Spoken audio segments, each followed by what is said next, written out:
Proseguimos dentro de nuestro curso de gracia y virtudes lo que corresponde a la visión sistemática.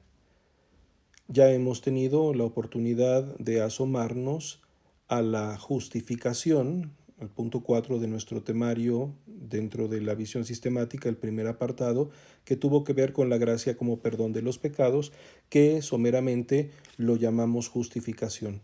Nos corresponde ahora entrar al quinto apartado de nuestro curso, la gracia como nueva relación con Dios, que ahora lo focalizaremos en la idea de la filiación divina.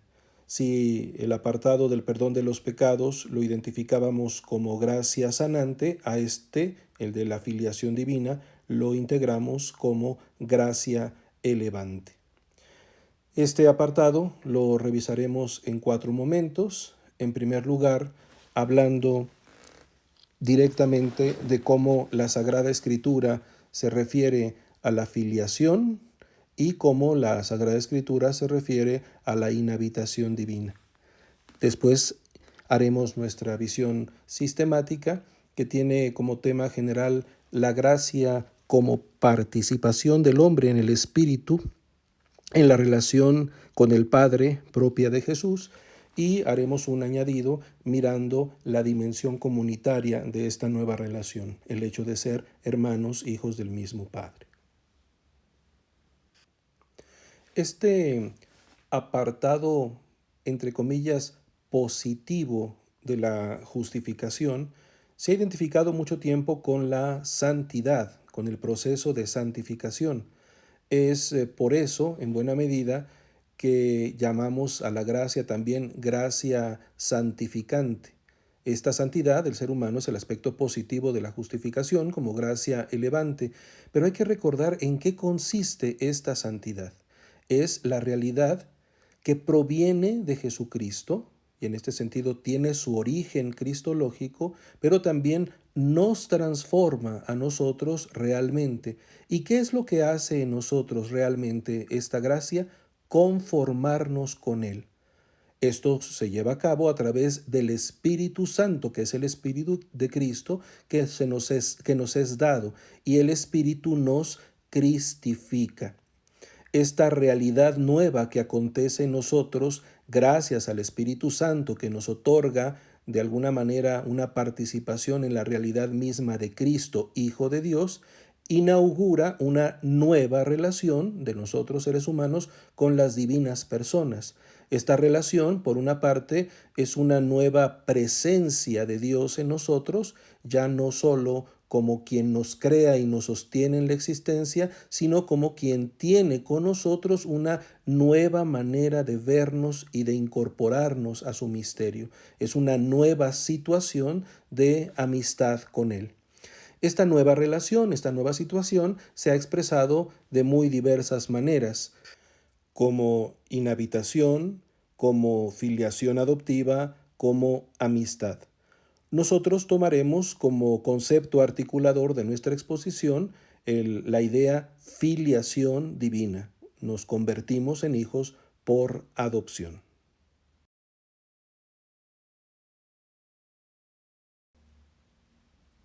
Procedemos entonces al desarrollo de nuestro tema. En primer lugar, nos asomamos al concepto filiación, específicamente filiación divina, revisando Antiguo Testamento y Nuevo Testamento con algunos apartados destacados. Antes de abordar directamente la Sagrada Escritura, hay que decir que no es absolutamente extraño que el tema de la paternidad referida a Dios esté presente en distintas religiones, ligada a la idea ante todo con el hecho de tener un origen. Si Dios se considera origen de la creación, origen de alguna manera del universo, esta acción se relaciona con una cierta paternidad. Sin embargo, no es ese el referente que aparece dominante en el Antiguo Testamento. Más bien, de hecho, hay que decir que el Antiguo Testamento usa poco esa idea, acaso por verla relacionada con concepciones de Dios que son incompatibles con la fe de Israel. Es verdad que en algunos momentos se relaciona la paternidad de Dios con la creación. Es más frecuente, sin embargo, que se hable de la paternidad refiriéndose a la predilección que Dios tiene con su pueblo. Y en este sentido, Israel es hijo de Dios y primogénito de Dios. Extendiendo, podemos decir que Dios es llamado también Padre del pueblo, y en algunos pocos pasajes encontramos incluso algo cercano a una invocación de Dios como Padre. Las ideas fundamentales que aparecen en esto es la del dominio de Dios, la de la enseñanza de Dios que trata a Israel como un hijo al que hay que educar, o bien el amor entrañable prácticamente empleando categorías maternas en esto, el amor materno de Dios. La última referencia permanente de esto es la de identificar ya no al pueblo de Israel, sino a individuos concretos como hijos de Dios, David en particular, o el rey en general, o bien en los periodos más recientes, el hombre justo. Todos ellos desarrollan y realizan en su propia realidad personal el hecho de ser como hijos de Dios. Hay que decir, sin embargo, que esta filiación siempre se entiende como un servicio peculiar prestado al pueblo. Muy distinto es, en cambio, lo que encontramos en el Nuevo Testamento, donde la paternidad divina, revelada por nuestro Señor Jesucristo, aparece como un rasgo fundamental de Dios y se cumple, además, en primer lugar, en la persona misma de Cristo, que se refiere a Dios como su Padre. Esta fórmula conocida de Abba, que es privilegio auténtico de Jesucristo, es el modo como Él entiende su propia realidad personalísima y la da a conocer a sus discípulos. ¿Qué incluye este término absolutamente cercano, como diciéndole a Dios papá o papi incluso? Por una parte, la idea de una enorme familiaridad, quien conoce desde dentro y se refiere a Él con toda la confianza. Pero además a esta familiaridad se le añade la idea de la intimidad. Es quien desde dentro de su propio ser puede relacionarse peculiarmente con Dios como su Padre. Esto se convierte entonces en la actitud fundamental que Cristo manifiesta en toda su existencia como una actitud de hijo. Él se presenta y actúa como el hijo y al mismo tiempo revela que Él tiene una relación con Dios como su Padre. De manera que nadie conoce al Hijo sino el Padre y nadie conoce al Padre sino al Hijo. Y esta realidad de la paternidad de Dios respecto a Jesucristo se extiende a todos los momentos y etapas de su vida. Es anunciado desde el principio como el que viene como Hijo del Altísimo, aparece como manifestación especial en el bautismo, constituye uno de los elementos esenciales de la enseñanza de Cristo, se reitera en la transfiguración e incluso en los momentos críticos, la oración en Getsemaní o el grito de Jesús en la misma cruz, siempre aparece como referido Él en todo su ser al Padre. Ante todo, Dios es Padre en referencia a Jesús de Nazaret. Ahora bien, una vez que se ha entendido este rasgo peculiar de nuestro Señor Jesucristo respecto a Dios como su Padre, entendemos también que esa manera suya de relacionarse con Dios se extiende a sus discípulos, que son invitados a entrar en una relación con Dios semejante a la que tiene Jesús de Nazaret. En ese sentido, Dios puede ser conocido como Padre de los hombres, al menos de los discípulos. Él habla de su Padre, mi Padre, y también Padre vuestro, Padre de ustedes. ¿Cuáles son las características de esta paternidad de Dios conocida para los discípulos a partir de Jesús de Nazaret? Dios es ante todo un Dios misericordioso. Podemos regresar a sus brazos confiando en que nos perdona y nos ayuda a salir adelante. Es un Dios cercano, que conoce lo secreto y además es un Padre providente que en ningún momento ignora lo que necesitan sus hijos. Prácticamente, la existencia de los discípulos se convierte en una invitación permanente a reconocer a Dios como su Padre. Ahora bien, esta vivencia profunda interna de cada uno de los discípulos se extiende paulatinamente a todos los hombres, porque hay que amar y hacer el bien a todos sin distinción, porque así es Dios nuestro Padre y así reflejamos la bondad de Dios nuestro Padre. Las actitudes son entonces, ante todo, de una enorme confianza en Dios como nuestro Padre y evitar cualquier hipocresía que rompa la relación con Dios como nuestro Padre. Por último, hay que decir que esta nueva manera de relacionarse con Dios, aprendida por los discípulos de Jesucristo como extensión de la misma relación personalísima de Jesús, va a vincularse con el hecho de que Jesús es el Hijo.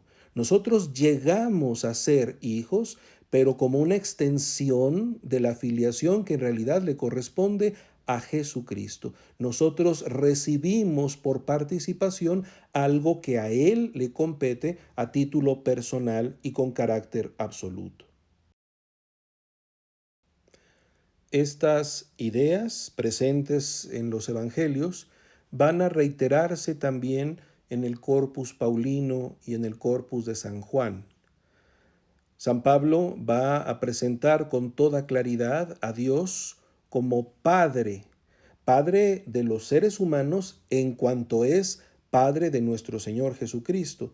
De hecho, Pablo reserva el título Dios al Padre para indicarnos que Cristo es siempre el Hijo de Dios. Y él va a explicitar todavía más cómo esta filiación nuestra depende de la condición filial del Hijo. Nuestro autor presenta diversos textos que vale la pena comentar.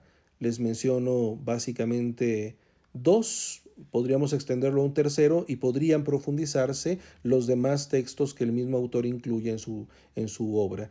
Vamos a ver Gálatas 4, 4 al 7 y Romanos 8 del 14 al 17. Podríamos, por supuesto, extenderlo a Efesios 1, 5. De la carta a los Gálatas. Mas, cuando llegó la plenitud del tiempo, envió Dios a su Hijo, nacido de mujer, nacido bajo la ley, para rescatar a los que estaban bajo la ley, para que recibiéramos la adopción filial. Como sois hijos, Dios envió a nuestros corazones el espíritu de su Hijo, que clama, Abba, Padre. Así que ya no eres esclavo, sino hijo. Y si eres hijo, eres también heredero por voluntad de Dios. Evidentemente es un texto precioso. Podríamos estudiarlo teológicamente, pero hay que recordar antes de hacerlo que es palabra de Dios comunicada a nosotros como buena noticia y por lo tanto que tiene una perspectiva espiritual de un profundo valor antropológico. Aquí nos concentramos en la idea de cómo Dios es llamado o entendido como Padre, cómo el Hijo, nuestro Señor Jesucristo, es enviado en la plenitud de los tiempos como designio del Padre, y la finalidad de esto es rescatarnos, pero para recibir la condición de hijos adoptivos, el convertirnos en hijos por adopción. Es una palabra técnica que se convierte fundamentalmente en la expresión sintética de nuestra identidad cristiana, la hiotesía, la filiación adoptiva. Y precisamente, además de vincularla con nuestro Señor Jesucristo, se vincula con la acción del Espíritu Santo. Dios envía sobre nosotros el Espíritu del Hijo. Y el Espíritu, es el Espíritu Santo, el Espíritu del Hijo nos hace clamar la misma expresión característica del Hijo, es decir, Abba, Padre. Y ya que Él es el Hijo, y el Hijo fue enviado por Dios en la plenitud de los tiempos, y el Espíritu Santo, que es el Espíritu del Hijo, se derrama sobre nosotros, nosotros también dejamos de ser esclavos y nos convertimos en hijos. Y si somos hijos, heredamos por voluntad de Dios la condición de gloria que esperamos, de la que esperamos participar, como nuestro Señor Jesucristo resucitado lo ha recibido también. Un segundo texto, precioso también, con los contenidos muy semejantes al de Gálatas, lo encontramos en el capítulo 8 de la carta a los Romanos, que es prácticamente todo un manifiesto de la vida espiritual. Leemos aquí: cuantos se dejan llevar por el Espíritu de Dios, esos son hijos de Dios. Pues no habéis recibido un espíritu de esclavitud para recaer en el temor, sino que habéis recibido un espíritu de hijos de adopción, en el que clamamos Abba, Padre. Ese mismo espíritu da testimonio a nuestro espíritu de que somos hijos de Dios. Y si hijos, también herederos, herederos de Dios y coherederos con Cristo, de modo que si sufrimos con Él, seremos también glorificados con Él. Si nos damos cuenta, aunque expresado de otra manera, los contenidos son los mismos. Nosotros nos hemos convertido en hijos porque el Espíritu de Dios es un espíritu de filiación que vive en nosotros. La expresión incluso que clamamos Abba Padre es la misma. Y ese espíritu es el que interiormente nos hace llamarnos hijos y entendernos herederos de Dios y coherederos con Cristo, identificando además aquí una participación explícita con el misterio de la muerte y resurrección del Señor. Nosotros sufrimos con Él y seremos también glorificados con Él. Esta misma idea que ya vimos presente de manera general en los sinópticos y presente de manera peculiar en las cartas de Pablo, aparece también en el Corpus de San Juan, filiación divina en San Juan. Aquí bastaría pensar en el Evangelio el largo y hermoso discurso que Jesús tiene con Nicodemo en el capítulo 3 del Evangelio, en donde se habla de la necesidad de nacer de nuevo, que equivale a nacer de Dios y a nacer del Espíritu. Este nuevo nacimiento constituye una absoluta novedad en la existencia que no ha de entenderse como un volver al vientre de la madre, sino acoger personalmente el don del Espíritu que es enviado por Cristo resucitado. Se distingue entonces una condición filial del Hijo de nuestro Señor Jesucristo, que vinculándonos con Él nos permite también a nosotros participar de ella. Hay por lo tanto una diferencia entre nuestra relación filial con Dios y la de Jesús, pero al mismo tiempo hay una relación. Nosotros llegamos a ser hijos de Dios como Jesús por adopción. Ahora bien, un texto de la primera carta de San Juan sintetizaría estas ideas de una manera preciosa. Mirad, qué amor nos ha tenido el Padre para llamarnos hijos de Dios, pues lo somos. Queridos, ahora somos hijos de Dios y aún no se ha manifestado lo que seremos. Sabemos que cuando se manifieste, seremos semejantes a Él porque lo veremos tal cual es. De este texto también precioso podemos subrayar algunas ideas. En primer lugar, el Padre nos ama. Es una idea también presente en el Evangelio. Tanto amó Dios al mundo que le envió a su Hijo. Es un amor extremo el amor del Padre y por eso nos llama y nos llamamos hijos de Dios. Pero hay que evitar pensar que es una manera figurada de hablar. Este texto nos indica que en realidad somos hijos de Dios y lo somos ya, aunque esta realidad presente en nuestra existencia como filiación real espera al mismo tiempo en el futuro una manifestación plena. Hay una perspectiva de plenitud que podemos llamar una dimensión escatológica de nuestra filiación. Ya somos hijos, pero esperamos una filiación que alcanza una plenitud porque en el cielo seremos semejantes a Él, una asimilación en Cristo de la misma vitalidad de Dios que consiste en ver a Dios y ser transformados desde esta visión de Dios en Dios mismo, como el Hijo, también en su carne glorificada, es Hijo, una participación del todo singular. Podemos entender por qué los padres griegos concentraron su comprensión de la obra de salvación en esta idea de la divinización del ser humano. Y la divinización del ser humano salvado en Cristo no se distingue de su condición filial y tiene estos puntos bíblicos como su fundamento. Para completar nuestra comprensión sistemática de esta nueva relación con Dios como filiación divina, conviene acercarnos también a un segundo concepto bíblico que está profundamente vinculado con el primero. Me refiero directamente a la idea de que Dios habita en nosotros, la inhabitación divina. Esto tiene ciertamente un antecedente en el Antiguo Testamento, en la idea de la gloria de Dios que se hace presente y en los signos de esa presencia de Dios en medio de los hombres, como puede ser el templo de Jerusalén, la misma ciudad de Jerusalén, el arca de la alianza mientras caminaban por el desierto, pero que va a llegar a su plenitud en la presencia de Cristo entre nosotros, habitó entre nosotros.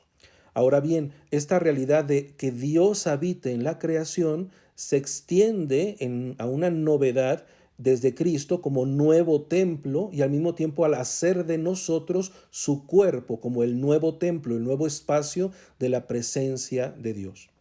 Esto, por una parte, se lleva a cabo en la comunión con Cristo. Nosotros, discípulos de Cristo, seguimos al Señor en su camino e imitamos sus rasgos filiales. En San Pablo, esto se expresa de una manera muy intensa cuando Pablo dice que nosotros vivimos con Cristo, morimos con Cristo, resucitamos con Cristo. Es la profunda vinculación del discípulo con el Señor, o como lo expresa el Evangelio según San Juan, un permanecer en el Señor. Permanezcan en mi amor. Este permanecer es una manera de estar en el tiempo de acuerdo con una profunda vinculación con Cristo que nos hace vivir como Él nos ha enseñado y esperar al mismo tiempo que Dios habite entre nosotros, habite en nosotros. La relación nueva con Dios no es únicamente la relación con Cristo. Encontramos también en el Nuevo Testamento la idea de que el Espíritu Santo está presente. Es el Espíritu, en el Corpus Paulino, el que constituye nuestra realidad corpórea en templo. Somos templo del Espíritu Santo como resultado del don del resucitado, porque Cristo resucitado sopla sobre los discípulos y les dice, reciban al Espíritu Santo. Ya lo había dicho en los discursos de despedida de los capítulos 14, 15, 16 e incluso 17 de San Juan. El Espíritu es el que invocamos para que venga a nosotros, enviado por Cristo desde el Padre, para que nos guíe a la verdad completa. Es el que está a nuestro lado como Paráclito, está a nuestro lado intercediendo por nosotros, guiándonos plenamente a la realidad de la salvación. Entonces, el Espíritu Santo está presente y es el Espíritu Santo presente el que también nos vincula con Cristo. De tal manera que podemos entender que la relación con Dios es una presencia de vinculación con el Hijo, de vinculación con el Espíritu, que en realidad se convierte en una vinculación trinitaria. Porque, dice Jesús en el Evangelio de San Juan, el Padre y yo vendremos a habitar en él. Expresamente se habla de una habitación de las dos divinas personas del Padre y del Hijo por la presencia del Espíritu en nosotros. Entonces sumamos que las tres personas divinas, aunque de manera distinta, moran en nosotros y al mismo tiempo el Hijo que va a las moradas del Padre nos prepara una morada para habitar en él. El permanecer en el amor de Cristo significa vincularnos de manera viva y original con cada una de las tres divinas personas. Sobre esta riquísima y profunda base del Nuevo Testamento, podemos proceder a nuestra perspectiva sistemática global, que no es sino una idea fundamental: entender la gracia como una manera de vincularnos con la Trinidad, que tiene como centro mediador a nuestro Señor Jesucristo. Él es el Hijo. La gracia es una participación en la relación que el Hijo tiene con su Padre, y esto es posible gracias al Espíritu Santo. Podemos entonces sistematizar las ideas de esta manera. El Espíritu que desciende sobre Jesús a lo largo de su ministerio es el mismo Espíritu que se comunica a los hombres. Por lo tanto, para explicar la presencia del Espíritu Santo en la existencia del ser humano, hemos de hacerlo desde las categorías que brotan de la cristología, porque así como Cristo camina en su desarrollo histórico, nosotros, incorporados a Él, recibimos la misma configuración de hijos que corresponde al Hijo por la obra del Espíritu Santo. Es lo que en la teología reciente se llama la dimensión neumática de la cristología, hacer ver cómo, sobre todo en el Corpus Lucano, en el Evangelio de Lucas, todo lo que Jesús hace lo hace movido por el Espíritu Santo, de manera que en una revisión de nuestra fe y de la obra de gracia sobre nosotros, nos damos cuenta que si nosotros nos dejamos guiar por el Espíritu Santo, reproducimos la mentalidad, los sentimientos y las acciones de nuestro Señor Jesucristo. Ahora bien, esto en realidad se alcanza su plenitud en el don del resucitado, cuando Cristo resucitado entrega al Espíritu sobre los discípulos, sopla sobre ellos y, podemos decir incluso, incendia a la humanidad en Pentecostés. Es el resucitado el que nos manda desde el Padre el Espíritu Santo que nos cristifica, de manera que recibimos el Espíritu Santo que nos hace hijos y nos hace clamar Abba, Padre. El mismo Espíritu que nos da la fuerza para reconocer a Cristo como Señor es el Espíritu que nos hace invocar desde lo más profundo de nuestro corazón a Dios como Padre nuestro. El que conoce la profundidad de Dios es el que conoce también la profundidad de nuestro espíritu y nos vincula con el Padre, haciéndonos repetir la frase más propia de Jesús, que es Padre. Tenemos así que en esta clave cristológica y neumatológica entendemos la gracia como vida en relación con la Trinidad. La forma que estamos llamados a adquirir en nosotros es la forma del Hijo. Quien nos otorga la forma del Hijo es el Espíritu Santo dirigiéndonos hacia el Padre. Nos damos cuenta entonces de que la vida de fe y la vida de gracia tiene una estructura trinitaria, es decir, una relación con cada una de las tres divinas personas. La divinización no consiste en una realidad abstracta o ideal, sino en una nueva manera de relacionarnos con Dios, manteniendo una relación con las tres divinas personas, hijos del Padre, adheridos en Cristo, participando en Cristo por la fuerza del Espíritu Santo. Tenemos entonces una relación con el Padre, una relación con el Hijo y una relación con el Espíritu Santo. Nuestro autor concluye este acercamiento con una ulterior reflexión que es muy hermosa, haciéndonos ver cómo la realidad personal que es propia de Dios y también es propia del ser humano es la única capaz de este tipo de relación. Si somos capaces de relacionarnos con Dios, que es el ser tripersonal, es porque nosotros también somos seres personales. Pero hay que darnos cuenta de que este elemento en común del ser personas es al mismo tiempo una realidad distinta en Dios, porque en Él se realiza el ser persona de manera plena, perfecta e independiente, mientras nosotros siempre como personas seguimos dependiendo de Dios. Nosotros no somos autoconstitutivos, nosotros siempre recibimos el ser de alguien más como participación. De manera que La posibilidad de relacionarnos con Dios no se lleva a cabo desde nuestras propias fuerzas, sino siempre como don y precisamente por eso como gracia. La gracia es la oportunidad que Dios nos da, primero, de ser personas y segundo, de vincularnos con Él como personas. Y esto nos permite entender entonces la gracia como perfección de nuestra naturaleza personal. Dios nos da alcanzar en Él la plenitud de nuestro ser personal.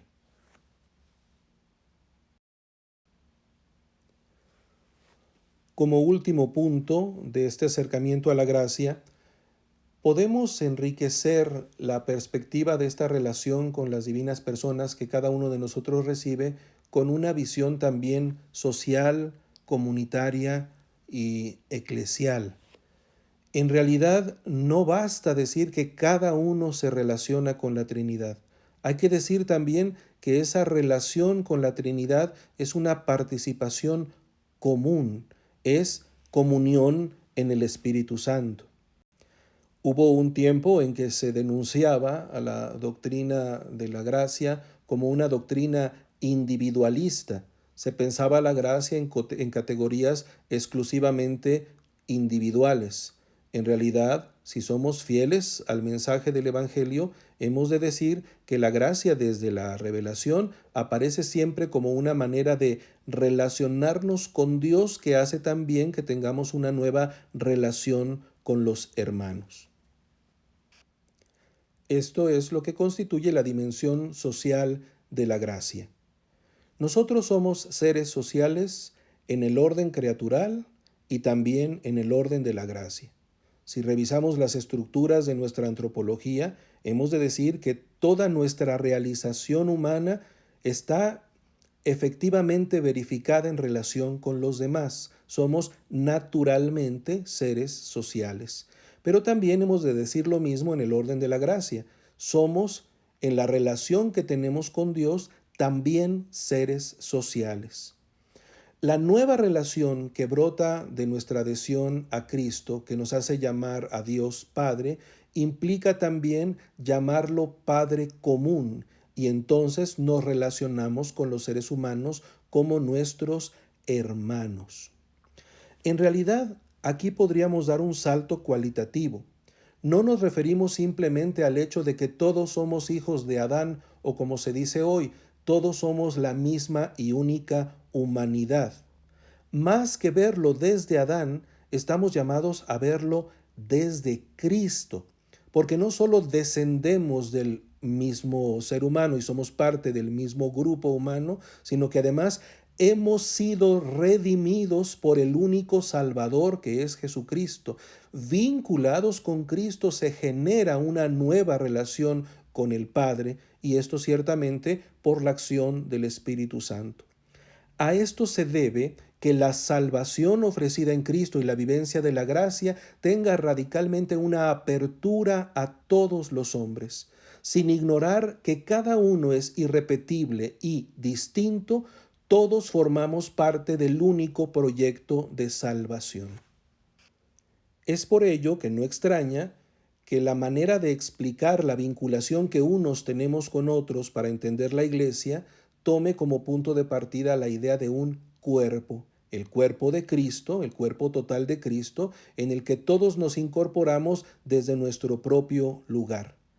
De hecho, esto nos permitiría profundizar dos tipos de gracia que nos fueron apareciendo en la parte histórica, la gracia gratis data y la gracia gratum faciens. Recordamos que la gracia gratum faciens se concentra en el misterio de cada persona que es convertido en alguien agradable a los ojos de Dios. Mientras la gracia gratis data estaba profundamente vinculada con la idea de los carismas. Es algo que la persona recibe para el bien de todos.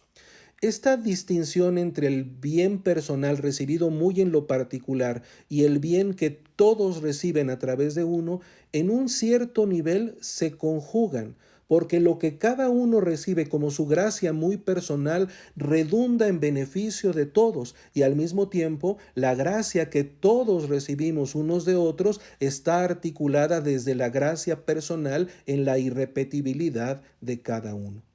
Este es también el carácter eclesial de la gracia, porque todos en la iglesia venimos a configurarnos como el cuerpo de Cristo, del cual justamente nuestro Señor Jesucristo es cabeza, y todos nos dirigimos por la fuerza articuladora del Espíritu Santo hacia el Padre común.